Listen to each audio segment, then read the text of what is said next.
Eduardo, it's great to have you on the program again. How are you? How do I follow up Pebble Beach? Seriously, Carmel and all that area? I mean, well, the last time we saw you was the wild card game, and that didn't go so hot. So that wasn't my fault. Now, don't blame me for that one. All right. Now we just went live back in the Bay. Okay. Normally, for years now at the winter meetings, we've always led off with our general manager, which is David Force. Years before that, Billy Bean. Right. We bumped him because they said we could have you. So am I the next general manager? Is that You're the Ricky Henderson of A's Cast right now. You're leading off, baby. I'm leading off. You're the leadoff man for the winter meetings. That's perfect because I just finished doing the leadoff spot on MLB Network Radio, which I listen to all the time going to golf early in the morning back on the West Coast. There we go. Back to the golfing. Yeah. I like it. You and Steve Phillips. How are you? I'm doing well. Another winter meetings, and last year was crazy. Yeah, last year it was a lot of money spent, also by the Padres, but a lot of teams as well. And we saw a lot of record-breaking deals. And woke up this morning and saw that trade with that you get Seattle and Atlanta. And I think this is going to jumpstart what these winter meetings are going to be about, plus all the international players that are going to sign to different places. But most importantly is, where's Shohei Ohtani going to end up? And I think once we find out where he ends up, I think everything else will fall in place. I've got something I want to throw at you since we're just starting what I think about Shohei Ohtani, because obviously we've been living it for a while. He made his debut against the A's. We've watched him so many times. But I first got to ask you, because I remember I talked to you about this. You had just gotten your COVID set up back in your house. Yes. And I remember you were showing us your COVID setup. I don't know if you remember that interview. Right. It was a while ago. If I remember correctly, you're a Florida State Seminole. Oh, man, you're going there too. Seriously, I am passionate about it. I am a Seminole. Seriously, you go undefeated. You survive without your quarterback. You want my perspective on this? I'll give it to you, simple as can be. And you're 13-0. You go on the road, and 2 Power 5 teams on the road. You beat them early on in the season, right? LSU, you go there. They were a top 20 team. You go in preseason wise until Florida State took care of them. Then you also go on the road and you're able to beat Florida on the road. I don't care if they're ranked or not. It's a game that you go, and Gainesville's tough. Gainesville's tough, especially when it's Florida State. You beat Miami at home. Miami, Florida State, a lot of years of rivalry. Players always up their game when you play against like that. And I get it. Early on in the season, Clemson was also ranked top 20. You go out and you beat Clemson on the road. And yet, because they're unranked, because you beat them and they didn't play to their ability later on, you now get penalized for it. And everybody says, well, why did Alabama leapfrog Florida State? My question is, why did Texas leapfrog Florida State? That's my big question, because the simple reason was because Texas beat Alabama early on in the year. And because they did not lose the rest of the way, now the team that gets penalized in all of this is the Seminoles. And it sends a bad message throughout the entire industry of who the ACC is. They finished 6-4 against the SEC this year. I know my numbers now. Yeah, I'm passionate about this, and I'm speaking as a Nole, and I understand what they're saying. Travis is out for the remainder of the year. I get it. His college career is over. I understand that. The part I don't understand is you have told the defense that you are not valuable at all to what a team is, and they held Louisville to six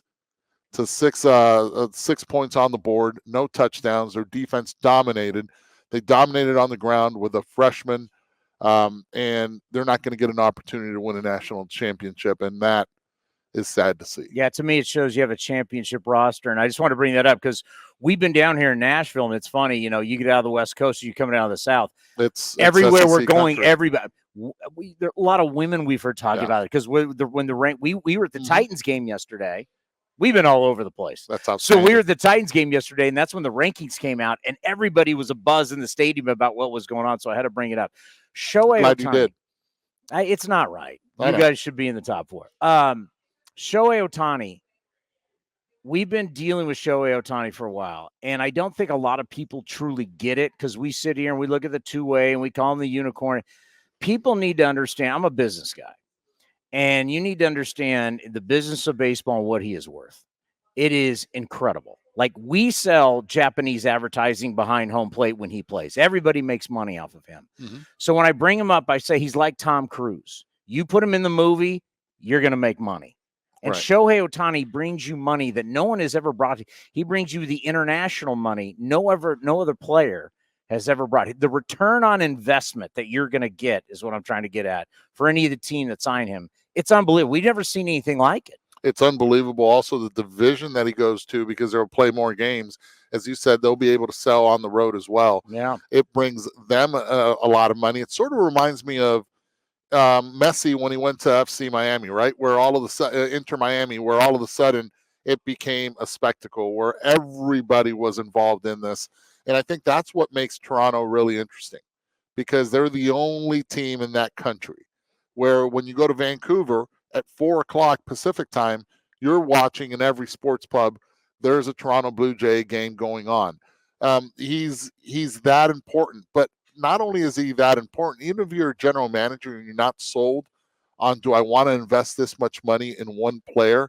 Am I going to be able to win with this player because I've invested that much and I won't be able to go and get other players to complement him for a price?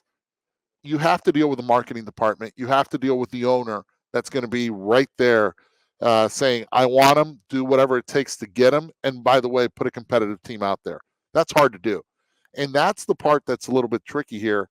And I think overall, the wild card in all of this, because he's enjoyed the fruits of Shohei Ohtani for the last 6 years. Well, 4 if you really look at it, because 1 year, the 2020 year, and the other year he was Tommy John. It wasn't a two-way star, but he still dealt with the bat, is Artie Moreno.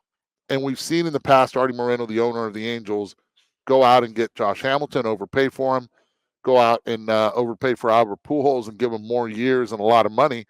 Will he do the same thing with Shohei Ohtani? I think he is.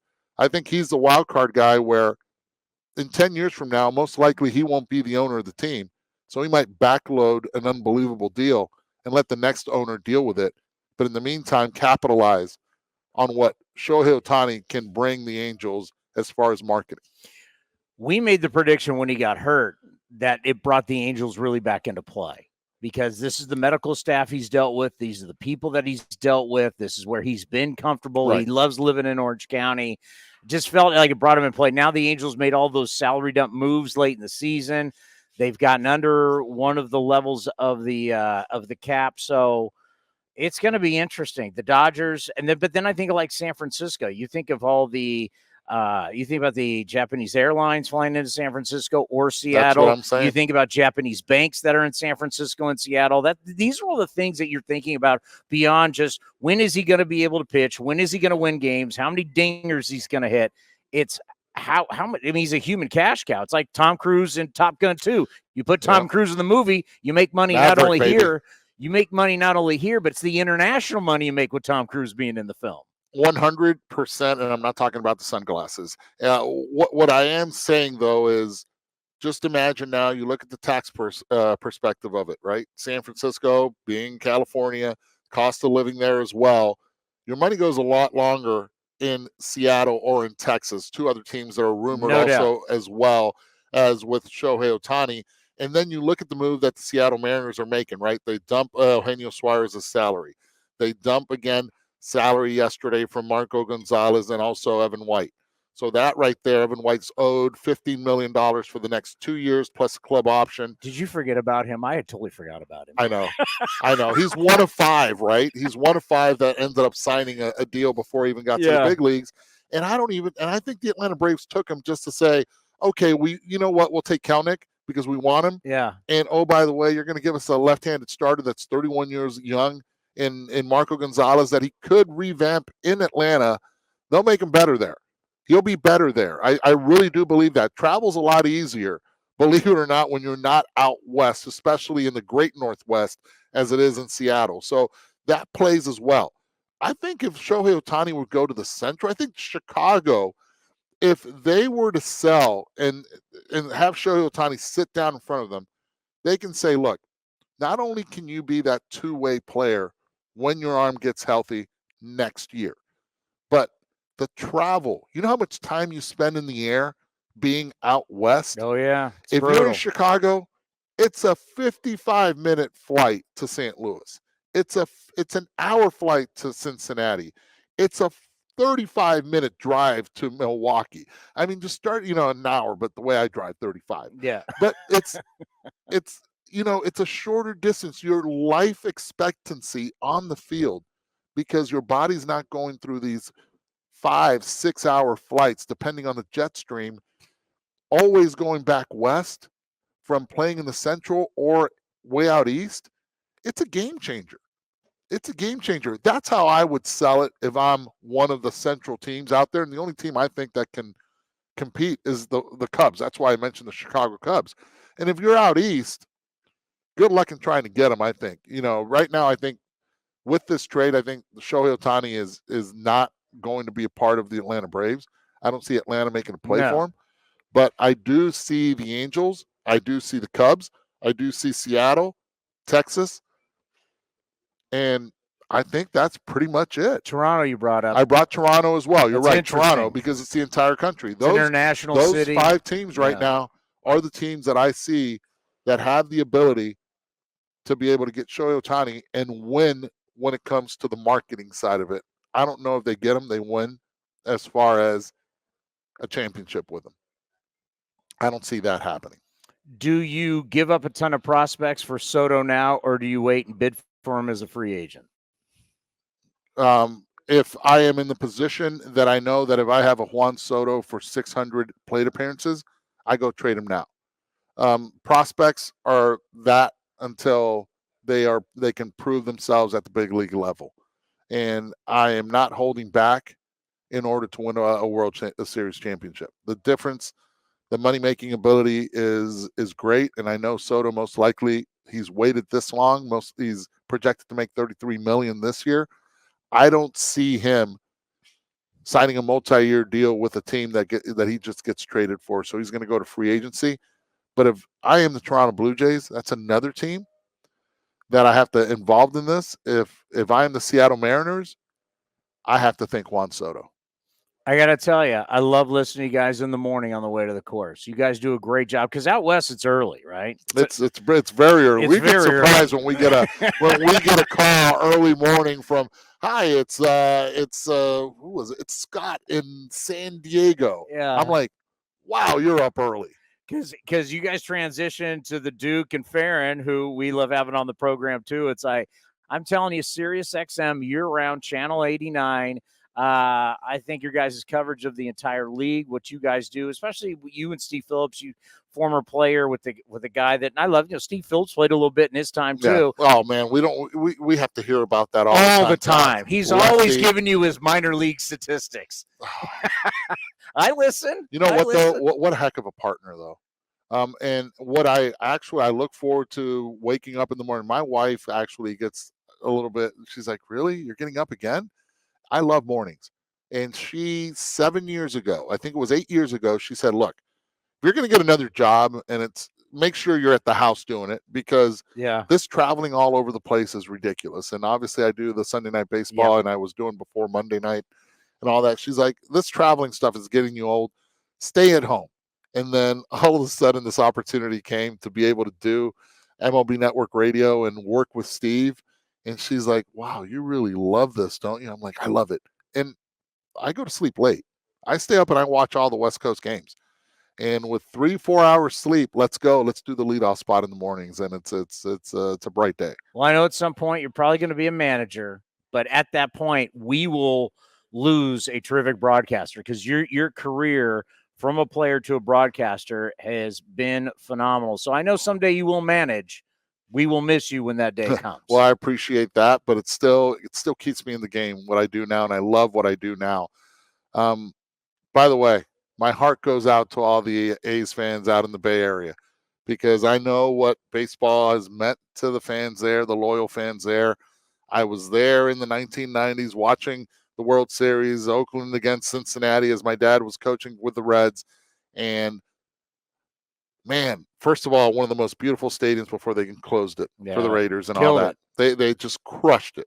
They crushed it. And but the fans as loyal as you guys have been, especially out in right field, man. It's always a joy to go and I remember as a player getting in the same batter's box as Sal Bando, as Joe Rudy. And I don't mention Reggie because I'm a right-handed hitter. It's the righties in that lineup when, I was like, man, this is where the greats stood and where the A's dominated in the 70s. I mean, that was a beautiful brand of baseball, and where Ricky stood, and that was my first big league game. Was actually in Anaheim against the Athletics, and it was Ricky Henderson at the plate, and I was playing third for the first time, and I'm like, oh my God, it's Ricky Henderson hitting, and I'm playing third. This is surreal. That's awesome. So to me, the first ground ball I ever made, the play was actually on Ricky's second at bat. Chopper coming in, and I'm like, oh my God, it's Ricky. I got to rush and throw it. So there's a lot of history with Oakland, and personally, and that's one thing that I'll never forget. Bay Area baseball. I know our fans appreciate that. Thank you so much for stopping by. He's one of the best.